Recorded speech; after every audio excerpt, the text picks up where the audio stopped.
کہ میرے پاس تم عیش اور آرام سے رہ سکتی ہو۔ زرینہ بھی سمجھتی تھی کہ پہاڑ جو کچھ کماتا ہے اس سے تو بامشکل 2 وقت کی روٹی ہی چلتی ہے، عیش و آرام کہاں؟ اور پھر اس نے بخوشی پہاڑ کو جانے کی اجازت دے دی۔ پہاڑ بولا، زرینہ تم یہاں اکیلی کیسے رہو گی؟ تم ماموں جان کے پاس چلے جاؤ، میں تمہیں وہیں پیسے بھیجتا رہوں گا اور تمہیں ملنے بھی آتا رہوں گا۔ اور پھر اس نے زرینہ کو اپنے ایک عزیز کے ساتھ پڑوسی ملک روانہ کر دیا اور خود وزیر کے ساتھ بادشاہ سے ملنے چل پڑا۔ جب وزیر نے پہاڑ کو بادشاہ کے دربار میں پیش کیا تو وہاں موجود تمام درباری اس کا جسم دیکھ کر اچ کر اٹھے، مگر سپہ سالار حسد کی آگ میں جل اٹھا اور بولا، بادشاہ سلامت، ایسے شخص سے محنت مزدوری کا کام تو لیا جا سکتا ہے، مگر یہ سپاہی بننے کے قابل نہیں، کیونکہ ایک اچھا سپاہی وہی بن سکتا ہے جو پھرتیلا ہو اور دشمن کا وار بچا کر دشمن پر نہایت تیزی سے حملہ کر سکتا ہو۔ پہاڑ نے جو سپہ سالار کی یہ بات سنی اسے تاؤ آ گیا اور اس نے آگے بڑھ کر سپہ سالار کو اٹھایا اور فرش پر پٹک دیا۔ سپہ سالار کی ہڈیاں کڑکڑا اٹھیں اور وہ اس قابل نہ رہا کہ اٹھ کر اپنے محل تک جا سکے۔ درباریوں نے دیکھا تو ان کے منہ سے آفرین نکلا۔ بادشاہ نے یہ دیکھتے ہوئے وزیر سے کہا کہ اس نوجوان کو مہینہ 2 مہینہ فوجی تربیت دی جائے اور پھر اسے ہماری فوج کا سپہ سالار بنا دیا جائے۔ ہمیں ایک ایسے ہی سپہ سالار کی ضرورت تھی۔ اور پھر وزیر پہاڑ کو لے کر خیموں کی طرف چلا جہاں عمر رسیدہ اور سپہ گری کے ماہر استاد موجود تھے۔ وزیر نے پہاڑ کو ایک جہاں دیدہ اور ماہر استاد کے سپرد کیا۔ اب پہاڑ ایک محل میں رہنے لگا۔ اس کی خدمت میں بیسیوں کنیزیں اور غلام تھے۔ اچھا کھانا تھا، اچھی پوشاک تھی۔ پہاڑ بھی نہایت دل جمی سے فنون سپہ گری کو سیکھنا شروع کر دیا اور چند دنوں میں ہی وہ اس قابل ہو گیا کہ اس فن میں کوئی اس کا مقابلہ نہیں کر سکتا تھا۔ بادشاہ اس سے بہت خوش تھا، بلکہ وہ اپنے تمام امراء سے بڑھ کر پہاڑ کو چاہنے لگا تھا۔ یہ بات وزیر کے لیے بھی حسد کا باعث بنی۔ انہی دنوں مشرقی پہاڑیوں کے قریب جو گاؤں آباد تھے ان میں مقیم لوگوں پر ایک عذاب نازل ہونے لگا۔ ہر دوسرے تیسرے دن پہاڑوں پر سے ایک نہایت خوفناک بلا نازل ہوتی۔ مکان اس کے قدموں کے نیچے کسی کھلونوں کی طرح پچک جاتے اور بیسیوں لوگ اس کا نوالا بن جاتے۔ لوگ فریاد لے کر بادشاہ کے پاس آنے لگے۔ پھر کیا تھا، وزیر کو اس سے اچھا موقع اور کیا مل سکتا تھا؟ اس کا خیال تھا کہ پہاڑ انسانوں سے تو لڑ سکتا ہے، کسی بلا سے نہیں، اس لیے اگر پہاڑ کو ادھر بھیجا گیا تو وہ بلا اسے ہلاک کر دے گی اور اس کا یہ دشمن ختم ہو جائے گا۔ اس طرح وہ پھر سے بادشاہ کا منظور نظر بن جائے گا۔ مختلف گاؤں اور بستیوں سے لوگ برابر آ رہے تھے اور بادشاہ سے فریاد کر رہے تھے کہ وہ انہیں اس بلا سے نجات دلائے۔ بادشاہ بھی اس بات کو سمجھتا تھا۔ اس نے سپاہیوں کا ایک دستہ بھیجا کہ جا کر اسے ہلاک کرے، مگر جب بادشاہ کے سپاہی وہاں پہنچے اور ان کا بلا سے مقابلہ ہوا تو ان کے تیر اور نیزے بلا کا کچھ بھی نہ بگاڑ سکے، بلکہ وہ بلا تمام سپاہیوں کو چٹ کر گئی۔ اس بات کی بادشاہ کو خبر ہوئی تو اسے بہت دکھ ہوا اور وہ سوچ میں پڑ گیا کہ اس بلا سے ان لوگوں کی حفاظت کا کیا انتظام کیا جائے۔ وزیر تو اس موقع کی تلاش میں تھا۔ بولا، حضور آپ پریشان کیوں ہوتے ہیں؟ ہمارے پاس پہاڑ جیسا بہادر موجود ہے جو زمین پر پاؤں مارتا ہے تو زمین دہل اٹھتی ہے، اس کے ہوتے ہوئے آپ پریشان کیوں ہوتے ہیں؟ نہیں، ہم پہاڑ جیسے بہادر کو اس بلا کی بھینٹ نہیں چڑھانا چاہتے، بادشاہ نے کہا۔ مگر اس کی بات سن کر پہاڑ اٹھ کھڑا ہوا۔ اس کی غیرت نے گوارا نہ کیا کہ وہ اس موقع پر بزدلی کا مظاہرہ کرے۔ حضور، وزیر صاحب ٹھیک کہتے ہیں، اس مہم پر مجھے ہی جانا چاہیے اور آپ دیکھیں گے کہ خدا نے چاہا تو میں اس بلا کا خاتمہ کر کے ہی لوٹوں گا، پہاڑ نے کہا، اور مجبوراً بادشاہ کو اسے اجازت دینی پڑی۔ وزیر دل ہی دل میں بہت خوش ہوا اور پھر پہاڑ بادشاہ سے اجازت لے کر اس مہم پر روانہ ہو گیا۔ ادھر اس بستیوں کے لوگوں کو بھی اس بات کی خبر ہو گئی کہ بادشاہ نے اپنے سب سے بہادر اور طاقتور شخص کو ان کی مدد کے لیے بھیجا ہے، تو وہ خوش ہو گئے۔ اور جب پہاڑ وہاں پہنچا تو وہ اسے جلوس کی شکل میں ایک گاؤں میں لائے۔ اس علاقے کے معزز لوگ بھی اس سے ملنے آئے۔ ان لوگوں میں ایک دانا حکیم بھی تھا۔ اس دانا حکیم نے کہا، اے بہادر نوجوان، دراصل یہ مصیبت میری وجہ سے یہاں کے لوگوں پر ٹوٹی ہے۔ بزرگ شخص وہ کیسے؟ پہاڑ نے پوچھا۔ اس پر حکیم بولا، میں ایک حکیم ہوں، یہ میرا جدی پشتی پیشہ ہے۔ ہمارے خاندان میں بڑے بڑے حکیم پیدا ہوئے ہیں جنہوں نے انسانی بھلائی کے بڑے بڑے کام کیے۔ ہمارے بزرگوں میں سے ایک حکیم ایسے گزرے کہ ان کی بیاض میں مجھے ایک ایسا نسخہ ملا جس سے کوڑھ، اندھے پن، زہر اور دوسری بیماریوں کا علاج ہو سکتا ہے۔ دراصل ہمارے اس بزرگ نے یہ معلوم کیا تھا کہ پہاڑوں کے پیچھے ایک ایسی بلا رہتی ہے جس کی عمر سینکڑوں برس کی ہے۔ وہ بلا سال میں ایک بار انڈا دیتی ہے جس میں سے 10 برس بعد بچہ نکلتا ہے، اور پھر وہ بلا اس بچے کو خود ہی ہڑپ کر جاتی ہے۔ اس طرح اس کی عمر بڑھتی چلی جاتی ہے۔ اگر اس بلا کے انڈے کو جلا کر اس کی راکھ کوڑھی کے زخم پر لگا دی جائے تو فوراً ہی اس کا کوڑھ ختم ہو جاتا ہے۔ اندھے کی آنکھوں پر سرمے کی طرح لگایا جائے تو وہ دیکھنے لگتا ہے۔ کسی قسم کا بھی مہلک زہر ہو، اسے پانی میں گھول کر پلایا جائے تو زہر کا اثر فوراً ختم ہو جاتا ہے۔ میرے اس بزرگ نے صرف اتنی ہی معلومات بتائی، عمل نہیں کیا۔ وہ کتاب جب میرے ہاتھ لگی اور میں نے اسے پڑھا تو میں نے مصمم ارادہ کر لیا کہ میں اس بلا کے انڈے کو حاصل کر کے اسے جلاؤں گا اور اس کی راکھ سے دکھی انسانیت کی خدمت کروں گا۔ میں اپنے 3 شاگردوں کے ساتھ پہاڑ کی دوسری طرف گیا۔ میں نے دیکھا بلا اس وقت وہاں موجود نہیں تھی، البتہ ایک بہت بڑا انڈا ایک جگہ پڑا نظر آیا۔ سورج کی کرنوں میں وہ کسی آئینے کی طرح چمک رہا تھا۔ اسے دیکھ کر میری خوشی کی انتہا نہ رہی اور میں اپنے شاگردوں کے ساتھ اس کے قریب گیا۔ میں نے اپنے شاگردوں سے کہا کہ وہ جلدی جلدی لکڑیاں جمع کریں تاکہ اس انڈے کو جلا کر اس کی راکھ تھیلوں میں بھر کر بھاگ چلیں۔ میرے شاگردوں نے خوب پھرتی کا مظاہرہ کیا اور اس انڈے کے گرد ڈھیر ساری لکڑیاں جمع کر دی۔ میں نے چکماق سے چنگاریاں نکال کر ایک لکڑی کو جلایا ہی تھا کہ ہمیں زمین ہلتی ہوئی محسوس ہوئی، جیسے زلزلہ آ گیا ہو، مگر وہ زلزلہ نہیں تھا۔ وہ بلا ایک چٹان کے پیچھے سے نکل کر اس طرف آ رہی تھی۔ اسے دیکھتے ہی ہم لوگ بھاگ کھڑے ہوئے۔ اس بلا نے ہمیں دیکھ لیا اور اس کی نظر جب انڈے کے قریب لکڑیوں کے جلنے پر پڑی تو وہ اور بھی غضبناک ہو کر چنگھاڑتی ہوئی ہمارے پیچھے ہو لی۔ میرے تینوں شاگرد اس بلا کا لقمہ بن گئے۔ میں نہ جانے کس طرح بچ کر وہاں سے نکل آیا۔ اس بلا نے میرا پیچھا جاری رکھا اور پہاڑ کی اس طرف چلی آئی۔ میں دور ایک پناہ گاہ میں چھپ گیا۔ میں نے دیکھا اس بلا نے گھروں کو روننا اور لوگوں کو نکلنا شروع کر دیا۔ وہ دوسرے تیسرے دن اس طرف آ کر ایسی ہی تباہی پھیلاتی ہے کہ خدا کی پناہ۔ میں تو انسانوں کی ہمدردی کرنا چاہتا تھا، مگر مجھے یہ نہ معلوم تھا کہ میری وجہ سے ان بستیوں کے سینکڑوں لوگ مارے جائیں گے۔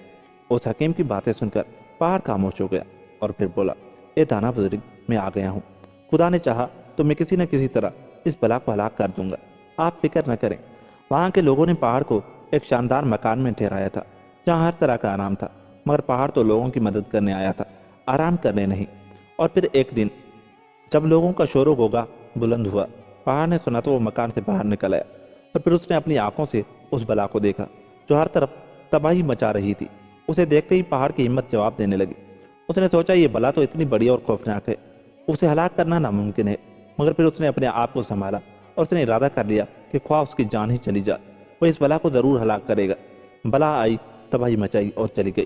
اس رات پہاڑ کو نیند نہ آئی اور وہ یہی سوچتا رہا کہ ان آبادیوں کے لوگوں کو اس بلا سے کیسے نجات دلائی جائے، یہاں تک کہ رات کے تیسرے پہر اس کی آنکھ لگ گئی اور اسے خواب میں ایک بزرگ دکھائی دیے جو کہہ رہے تھے، اے پہاڑ، اس بلا کو ہلاک کرنے کے لیے تجھے اتنے بڑے آئینے کا بندوبست کرنا ہوگا جس میں اس بلا کو اپنا سارا وجود نظر آ جائے، اور پھر تو اس آئینے کو پہاڑ سے اترنے والی جگہ پر رکھ دے جہاں سے اس بلا کا گزر ہوتا ہے۔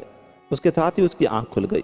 دن چڑھنے پر اس نے سوچا خواب میں اسے اس چیز کے بارے میں کہا گیا ہے، وہ اسے حاصل کر کے اس مقام پر ضرور رکھے۔ پھر اس نے تمام لوگوں کو جمع کیا اور ان سے یوں مخاطب ہوا، لوگو، مجھے اس بلا کو ہلاک کرنے کا راز معلوم ہو گیا ہے کہ تم میں سے ایسے بھی لوگ ہیں جو آئینہ سازی کا کام کرتے ہیں۔ اس کی بات سن کر 5 آدمی اٹھ کھڑے ہوئے اور بولے، اے سردار، ہم آئینہ سازی کا کام کرتے ہیں، تو کیا تم اتنا بڑا آئینہ تیار کر سکتے ہو جس میں وہ بلا اپنا پورا عکس دیکھ سکے؟ پہاڑ نے پوچھا، ہاں، ہم اتنا بڑا آئینہ تیار کر سکتے ہیں، مگر اس کے لیے ہمیں 8 دن کی مہلت چاہیے۔ ان میں سے ایک بولا، تو ٹھیک ہے، اس آئینے پر جتنا خرچ آئے گا وہ میں دینے کے لیے تیار ہوں، تم لوگ جاؤ اور اتنا بڑا آئینہ تیار کر کے لاؤ۔ پہاڑ نے کہا، اور پھر وہ لوگ اور دوسرے اور لوگ بھی اپنے اپنے گھروں کو چلے گئے۔ ان 8 دنوں میں اس بلا نے دوبارہ ہلہ بولا اور بہت سے گھر اور آدمی ہلاک کر گئی۔ لوگ پہاڑ کی طرف سے پر امید تھے، اس لیے انہوں نے یہ بھی نقصان برداشت کر لیا۔ پھر 8ویں دن وہ 5 نوجوان 20 آدمیوں کے ساتھ اتنا ہی بڑا جتنا پہاڑ نے کہا تھا آئینہ اٹھا لائے، اور پھر پہاڑ نے اس آئینے کو لکڑی کے بڑے بڑے ستونوں کی مدد سے اس مقام پر رکھوا دیا جس جگہ سے وہ بلا گزرتی تھی، اور پھر یہ لوگ دور پناہ گاہوں میں چھپ کر بیٹھ گئے۔ لوگ حیران تھے کہ پہاڑ آخر کیا دکھانا چاہتا ہے، کیا اس طرح سے بلا سے چھٹکارا حاصل ہو سکے گا؟ وقت گزرتا گیا مگر اس دن وہ بلا نہ آئی اور سب لوگ مایوس ہو کر اپنے اپنے گھروں کو لوٹ گئے۔ اور پھر دوسرے دن پہاڑ ان لوگوں کے ساتھ اس مقام پر پہنچا اور یہ لوگ اپنی اپنی پناہ گاہوں میں جا چھپے۔ ابھی سورج بلند ہوا ہی تھا کہ پہاڑ پر سے وہ بلا چنگھاڑتی ہوئی نیچے آنے لگی، اور جب اس بلا نے اپنے جیسی ایک اور بلا کو اپنے سامنے کھڑے دیکھا تو ایک ایسی بھیانک زوردار چیخ ماری کہ اس کا پیٹ پھٹ گیا اور اس میں سے لاوے کی طرح مادہ بہہ نکلا۔ تھوڑی ہی دیر میں وہ بلا ٹھنڈی ہو گئی اور سب لوگ خوشی سے چلاتے ہوئے اپنی پناہ گاہوں میں سے نکل آئے۔ لوگوں نے پہاڑ کو خوشی سے اپنے کاندھوں پر اٹھانا چاہا مگر وہ ایسا کر نہ پائے، اور پھر پہاڑ کو جلوس کی شکل میں اس مقام پر لے آئے جہاں اسے ٹھہرایا گیا تھا، اور پھر گاؤں والوں نے مل کر ایک بہت بڑی دعوت کا اہتمام کیا جس میں خاص مہمان پہاڑ تھا۔ ادھر بادشاہ کو بھی پہاڑ کی کامیابی کی اطلاع مل گئی اور اس نے بھی جشن کا اہتمام کیا۔ لوگوں نے گھروں میں چراغاں کیا۔ پہاڑ جب اس مہم سے واپس لوٹا تو بادشاہ نے شہر سے نکل کر اس کا استقبال کیا۔ یہی نہیں، اس نے اپنی اکلوتی بیٹی کی شادی